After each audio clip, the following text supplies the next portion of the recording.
उत्तर भारत के एक गांव में एक बेहद ही गरीब आदमी रहा करता था। उसके दो पुत्र थे। बड़ा लड़का अनपढ़ और गंवार था, छोटा लड़का जन्म से ही अंधा। उन दोनों भाइयों में से किसी ने भी कोई भी काम धंधा न सीखा था। जैसे तैसे जीवन गुजर रहा था। वह धीरे धीरे व्यक्ति क्षीण होता गया। एक दिन चारपाई पड़ गया। वह समझ चुका था कि अब उसकी मृत्यु निकट है। उसने दोनों लड़कों को पास बुलाकर बड़े लड़के के हाथ में अंधे लड़के का हाथ देकर बोला, बेटा, इसका साथ कभी मत छोड़ना, इससे संबंध कभी मत तोड़ना, चाहे भीख मांगकर तुमको गुजारा करना पड़े। इसका भार मैं तुम पर छोड़कर जा रहा हूँ। बड़े लड़के ने वादा किया, पिताजी, मैं कभी भी अपने छोटे भाई को नहीं छोड़ूंगा, चाहे कितना ही दुख और संकट क्यों न मुझ पर आ जाए। बूढ़े के देहांत के बाद बड़ा भाई छोटे भाई का हाथ थामकर दिन भर घुमा करता। जो कुछ भी भीख मांगकर मिलता पहले छोटे भाई को खिलाता, फिर खुद खाया करता था। इसके अलावा वह कर भी क्या सकता था। फिर भी वह अपने छोटे भाई का पूरा ध्यान रखता था। वह बड़ी ही मुश्किल से अपने दिन बिता रहा था। अक्सर वह दुख का मारा सारे गांव का चक्कर लगाता, लेकिन उसे भीख नहीं मिलता तो वह भूखा ही रह जाया करता था। धीरे धीरे भूख और तंगी के कारण बड़ा भाई इतना परेशान हो गया कि अपने पिता से किया गया वादा वह तोड़ने के बारे में सोचने लगा। एक दिन उसने अपने मन में सोचा, इस प्रकार तो वह कभी भी सुख नहीं पा सकेगा और कब तक यूं अंधे भाई का हाथ पकड़कर साथ निभाता रहेगा। खुद को तो खाने को मिलता नहीं, इस रोज रोज कहां से लाकर खिलाऊं। इसे निश्चित किया, अब उसे अंधे भाई से छुटकारा पा ही लेना चाहिए। एक दिन वह अपने अंधे भाई को बहुत घने जंगल में ले गया, जहां पर कोई भी आता जाता नहीं था। उसे वहां पर खड़ा करके बोला, भाई, तुम मेरा यहीं पर इंतजार करना, जब तक मैं नहीं आता हूँ यहाँ से हिलना भी मत। इतना कहकर बड़ा भाई वहाँ से चंपत हो गया। वह उसको इस प्रकार वन में छोड़कर भागा जैसे बहुत बड़ी मुसीबत से छुटकारा पा गया हो। छोटे भाई को इस बात का पता न था कि बड़ा भाई अब लौट कर नहीं आएगा। वह अपने बड़े भाई का इंतजार करने लगा, परंतु जब काफी देर हो गई, बड़ा भाई लौट कर न आया तो उसे चिंता हुई। वह समझ गया कि उसका बड़ा भाई धोखे से उसे जंगल में छोड़ गया है और वह अब लौट कर न आएगा। वह जोर जोर से रोने लगा, क्योंकि रात में सभी ओर से जंगल के जानवरों की आवाज आ रही थी। वह डर के मारे कांपने लगा और फौरन ब्रिज पर चढ़ गया। ब्रिज की सबसे ऊंची शाखा पर जा बैठा। थोड़ी देर बाद अंधे को महसूस हुआ जैसे जंगली जानवर उसी ब्रिज के नीचे आकर इकट्ठे हो रहे हैं। जो भी पशु आता अपनी अपनी कथा सुनाता। दादाजी, आप तो बहुत पुराने आदमी हैं, कोई नई बात बताइए। मैं तुम्हें एक नई बात बताता हूँ। जिस ब्रिज के नीचे हम लोग बैठे हैं, अगर कोई अंधा इस ब्रिज की जरा सी पत्ती छीलकर उसका रस अपने ज्योतिहीन आंखों में डाल ले तो उसकी आंखों की ज्योति लौट आएगी और उसका नया जीवन मिल जाएगा। अंधा जो ब्रिज की सबसे ऊंची शाखा पर बैठा था, वह जानवरों की बातें बहुत ध्यान से सुन रहा था और भेदपूर्ण बातों को सुनकर बहुत प्रसन्न हुआ। उसने फौरन ब्रिज के पत्तों को तोड़कर अपने हाथों पे मल के उसका रस अपनी ज्योतिहीन आंखों में डाला।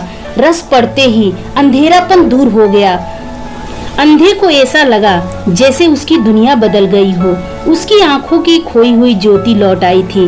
उसको नया जीवन प्राप्त हुआ था। वह बहुत ही खुश था। अब वह देख सकता था।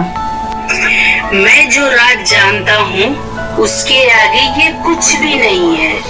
मैं तुम लोगों को एक रहस्य की बात बताता हूँ। जंगल के बाहर एक नगर है, टिहरी। वहाँ के लोग रहस्यपूर्ण ढंग से कुबड़े और कुरूप हो गए हैं। किसी को भी नहीं मालूम कि इस परिवर्तन का कारण क्या है। एक दिन सुबह वे जब सोकर उठे तो उन्हें अपने आप को इस रूप में पाया। उनसे कुछ काम धंधा कुछ भी नहीं होता, चुपचाप पड़े रहते हैं। उनकी जो भी संतान उत्पन्न होती है मर जाती है।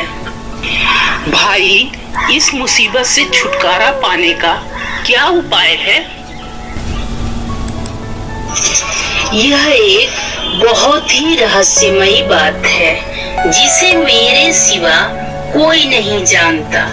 बस केवल मुझे ही पता है कि उत्तरी भारत में स्थित टिहरी नदी के किनारे एक पीपल का वृक्ष है।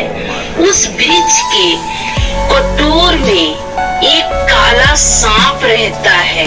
अगर कोई व्यक्ति एक सेर दूध उस सांप को पिला दे तो वह सांप उस शहर को छोड़कर चला जाएगा और वहाँ के निवासी फिर से अपने वास्तविक रूप में आ जाएंगे। उनका कुबड़ापन चला जाएगा और फिर उनकी संतान जीवित होने लगेगी। मैं जो बात बताने जा रहा हूँ बहुत ही रहस्यमय है। यदि इस बात को कोई मनुष्य जान ले तो बहुत ही लाभ उठा सकता है, लाखों करोड़ों कमा सकता है। जबकि हम मनुष्य नहीं हैं, जानवर हैं, इसलिए इस बात से हमें कोई फायदा नहीं। इसी राज्य की राजकुमारी कई दिनों से बीमार पड़ी है। राजा राजकुमारी को बहुत प्यार करता है। राजा ने राजकुमारी के इलाज में कोई कसर नहीं उठा रखी। रोज वैद्य हकीम राजकुमारी के इलाज के लिए भागे भागे फिरते हैं। उन्हें अपना एड़ी चोटी का जोर लगा दिया, परंतु राजकुमारी की अवस्था में कोई सुधार का लक्षण नहीं दिखा। साधु संतों ने भी राजकुमारी को देखा, परंतु वे भी कुछ न कर सके। सबके सब हैरान हैं, किसी की भी दवा दारू काम नहीं आ रही। राजकुमारी के ठीक होने का सिर्फ एक ही उपाय है। राजकुमारी के पलंग के नीचे एक काली बिल्ली बड़े मजे से लेटी पड़ी रहती है। वह किसी से कुछ नहीं कहती, किसी को भी उसकी उपस्थिति का ज्ञात नहीं है। अगर कोई व्यक्ति उस बिल्ली को वहाँ से उठाकर फेंक दे तो राजकुमारी उसी समय ठीक हो जाएंगी। उनकी बीमारी का बस वही बिल्ली कारण है। अंधा जो वृक्ष की सबसे ऊंची चोटी पर बैठा पशुओं की बातें सुन रहा था, अब उसकी आंखें देख सकती थी।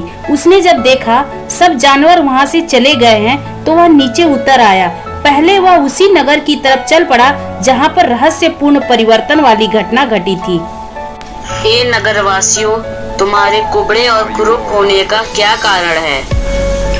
भाई कुछ पता नहीं यह कैसी बीमारी है। एक दिन जब हम लोग सोकर उठे तो हमने अपने आप को इस रूप में पाया। हमारी संतान भी जीवित नहीं रहती। अगर मैं तुम्हारी समस्या दूर कर दूं, तो तुम मुझे उसका क्या कीमत दोगे? साफ साफ बताओ।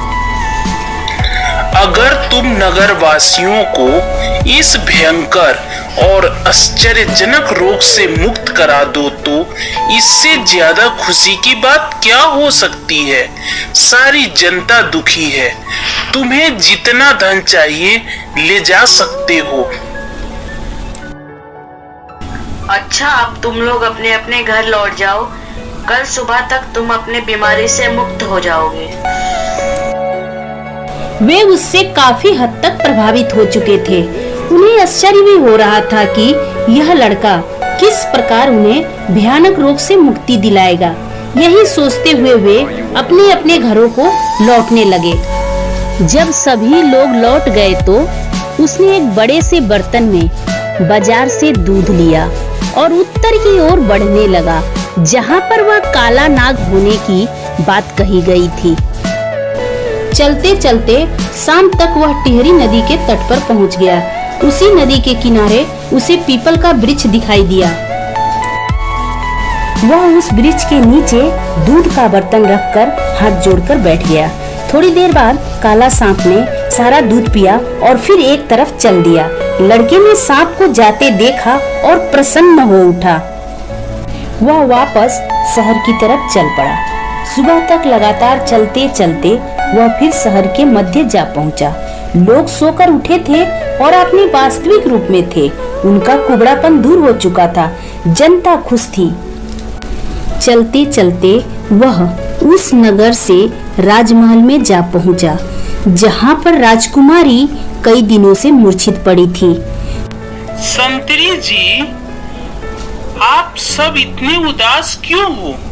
क्या कोई बहुमूल्य वस्तु खो गई है या राजा पर कोई विपत्ति आन पड़ी है? क्या तुम्हें मालूम नहीं है? राजकुमारी कई दिनों से बीमार है।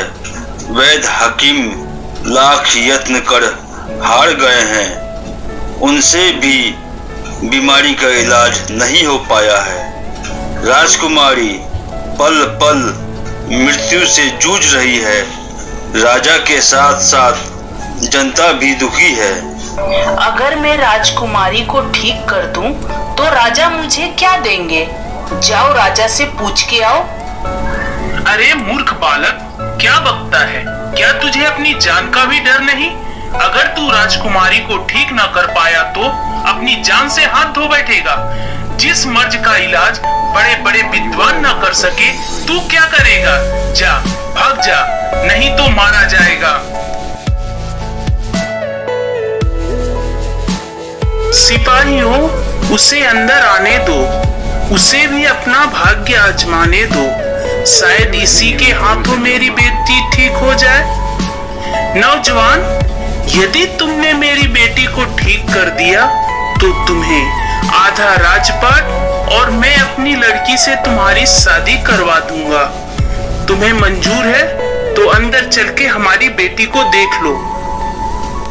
फिर लड़के ने कमरे से सबको बाहर निकालकर दरवाजा बंद कर लिया और राजकुमारी के पलंग के नीचे टटोलने लगा। वहां पर उसे एक काली बिल्ली सोई हुई दिखाई दी। लड़के ने बिल्ली को उठाकर खिड़की से बाहर फेंक दिया। तभी राजकुमारी चौंक कर उठ बैठी। ऐसा लग रहा था जैसे वह सोते से जगी हो। सब लोग राजकुमारी के उठने का समाचार जानकर कमरे में घुस आए। राजा रानी राजकुमारी को देखकर फूले नहीं समा रहे थे। राजकुमारी ने आश्चर्य से पूछा, क्या बात है, मुझे क्या हो गया था? तब राजा बोला, बेटी, अजीब तरह की बीमारी थी, किसी से भी ठीक नहीं हो पाई।